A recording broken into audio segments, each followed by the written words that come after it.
आबकारी नीति घोटाला मामले में सुप्रीम कोर्ट से जमानत पर रिहा होने के 2 दिन बाद अरविंद केजरीवाल ने दिल्ली के मुख्यमंत्री पद से इस्तीफा देने का ऐलान कर दिया है। उन्होंने रविवार को पार्टी कार्यालय में आम आदमी पार्टी के नेताओं और कार्यकर्ताओं को संबोधित करते हुए कहा कि उनका इस्तीफा उनके खिलाफ लगे भ्रष्टाचार के आरोपों के कारण है। केजरीवाल के सीएम पद से इस्तीफा देने के ऐलान के बाद अब आम आदमी पार्टी में दिल्ली के मुख्यमंत्री को लेकर मंथन तेज हो गया है। इस बीच दिल्ली के पूर्व डिप्टी सीएम मनीष सिसोदिया आज सोमवार को अरविंद केजरीवाल के घर उनसे मिलने जाएंगे। केजरीवाल के इस्तीफे की घोषणा के बाद यह दोनों की पहली मुलाकात है। कयास ये भी लगाए जा रहे हैं कि अरविंद केजरीवाल से मुलाकात के बाद सभी विधायक मनीष सिसोदिया के नाम पर दिल्ली के मुख्यमंत्री की सहमति जता सकते हैं। लेकिन आप में मनीष अकेले सीएम बनने की रेस में नहीं है, बल्कि बड़ा नाम स्वयं अरविंद केजरीवाल की पत्नी सुनीता केजरीवाल का नाम भी उसमें शामिल है। उसके बाद संजय सिंह का नाम भी लोगों की जुबां पर है।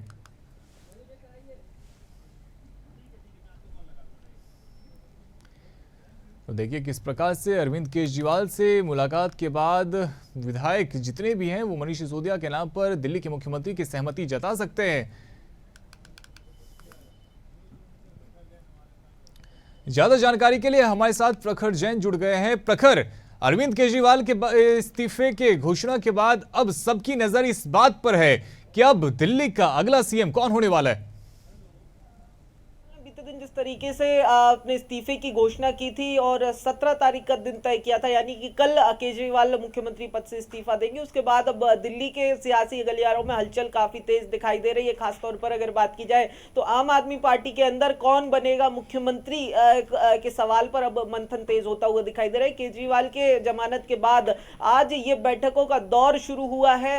बात की जाए तो अब से कुछ देर बाद मनीष सिसोदिया, जो अरविंद केजरीवाल के सबसे करीबी नेता माने जाते हैं, उनके साथ केजरीवाल के घर में दोनों ही नेताओं के बीच लंबा मंथन चलेगा। और इसके बाद इस मंथन के बाद पार्टी के तमाम जो वरिष्ठ नेता हैं उनके साथ भी एक मंथन शाम को किया जाएगा। पीएसी की बैठक भी बुलाई गई, यानी कि पार्लियामेंट अफेयर्स कमेटी की बैठक बुलाई गई है, जिसमें कहीं ना कहीं इस बात से भी पर्दा हटा दिया जाएगा कि मुख्यमंत्री कौन होगा अगला दिल्ली का, या फिर केजरीवाल किसी दूसरी राह पर चलते हुए विधानसभा को 5 महीने पहले ही भंग कर देंगे। इसको लेकर भी कहीं ना कहीं इस ऑप्शन पर भी जो है आम आदमी पार्टी विचार कर सकती है। हालांकि एक बड़ा सवाल यह है कि दिल्ली में केजरीवाल कुछ नया करेंगे या फिर बिहार का लालू फॉर्मूला एक बार फिर से दिल्ली में लागू होगा, यानी कि जिस तरीके से बिहार में लालू प्रसाद यादव ने मुख्यमंत्री से इस्तीफा देकर राबड़ी देवी को मुख्यमंत्री बनाया था, क्या वैसा करके मुख्यमंत्री अरविंद केजरीवाल अगला सीएम अपनी पत्नी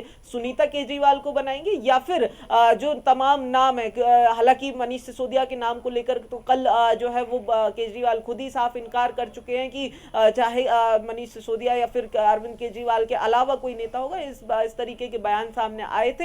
हालांकि कई सारे नाम जब सामने हैं तो ऐसे में दो सबसे महत्वपूर्ण और सबसे मजबूत दावेदार अरविंद केजरीवाल की पत्नी और मनीष सिसोदिया, ये दो नाम सबसे महत्वपूर्ण और सबसे अहम नाम इस मुख्यमंत्री पद की दावेदारी में माने जा रहे हैं। जी अगर प्रखर मुख्यमंत्री चूंकि अरविंद केजरीवाल अब इस्तीफा देने वाले हैं और उन्होंने स्पष्ट कर दिया है कि मनीष सिसोदिया भी, क्योंकि दोनों के ऊपर सेम भ्रष्टाचार के आरोप लगे हैं, तो क्या सुनीता केजरीवाल या आतिशी इन दोनों को भी अवसर दिया जा सकता है? देखिए बिल्कुल, अगर बात की जाए तो दोनों ही, अगर बात की जाए मनीष सिसोदिया और केजरीवाल, ये दोनों के ही ऊपर जिस तरीके के आरोप हैं, इसी के चलते केजरीवाल ने कल इस बात से इनकार कर दिया था।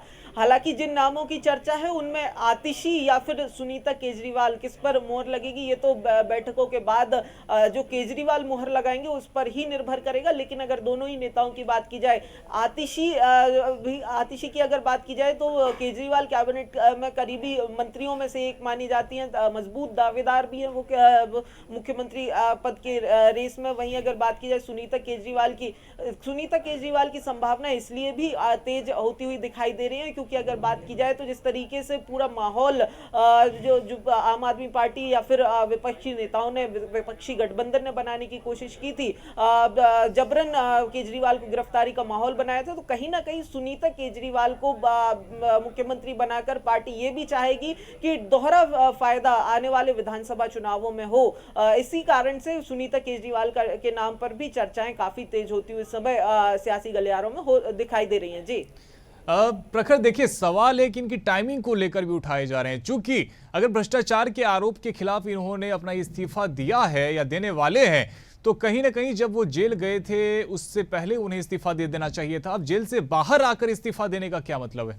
देखिए बिल्कुल रोहित, जेल के अंदर जब केजरीवाल थे उस दौरान लगातार मांगे उठाई गई थी, भारतीय जनता पार्टी हो या फिर दूसरी दिल्ली की विपक्षी पार्टियां उनकी तरफ से, लेकिन उस समय ये इस्तीफा नहीं दिया गया था। लेकिन अगर अब टाइमिंग की बात करें, 5 महीने महज बचे हुए हैं आने वाले विधानसभा चुनाव में। ऐसे में अगर बात की जाए तो विधानसभा चुनाव के पहले जब ये इस्तीफा दिया है, तो ऐसे में अब माना जा रहा है कि कहीं ना कहीं एक नॉन पॉलिटिकल फेस को भी केजरीवाल यहाँ पर तरजीह दे सकते हैं, क्योंकि अगर कोई मुख्यमंत्री बनता है जो विधानसभा का सदस्य नहीं है, उसके पास 6 महीने का वक्त होता है, लेकिन 5 महीने में ही इलेक्शन जो है वो घोषित हो जाएंगे, चुनाव हो जाएंगे। तो इसी कारण से कहीं ना कहीं सुनीता केजरीवाल के नाम पर भी जो है वो संभावनाएं तेज होती हुई दिखाई दे रही। वहीं अगर बात की जाए तो 5 महीने जिस तरीके से कोर्ट ने सशर्त जमानत केजरीवाल को दी है, कहीं ना कहीं उसको लेकर भी ये जो टाइमिंग है वो इस्तीफे की टाइमिंग जो है वो दिखाई दे रही है, क्योंकि आम आदमी पार्टी हो या खुद अरविंद केजरीवाल हो, लगातार ये मानकर चल रहे थे कि जमानत जब मिलेगी तो कई सारी चुनौतियों से पार पा लिया जाएगा। लेकिन जब जमानत मिली तो कई चुनौतियों से पार तो पा लिया, लेकिन जिस तरीके की शर्त सामने आई, कई और बड़ी चुनौतियां जो है वो निकलकर सामने आई थी। और इसीलिए जब ये जमानत मिली उसके तुरंत बाद केजरीवाल ने अपने इस्तीफे की पेशकश बिल्कुल, बहुत शुक्रिया प्रखर हमारे साथ में जुड़ने के लिए। तो अरविंद केजरीवाल ने दिल्ली के मुख्यमंत्री पद से इस्तीफा देने का ऐलान कर दिया है। उन्होंने रविवार को पार्टी कार्यालय में आम आदमी पार्टी के नेताओं को संबोधित करते हुए कहा कि उनका इस्तीफा उनके खिलाफ लगे भ्रष्टाचार के आरोपों के कारण है। केजरीवाल के सीएम पद से इस्तीफा देने के बाद अब लगातार ये सवाल उठ रहे हैं कि दिल्ली का अगला मुख्यमंत्री कौन होने वाला है।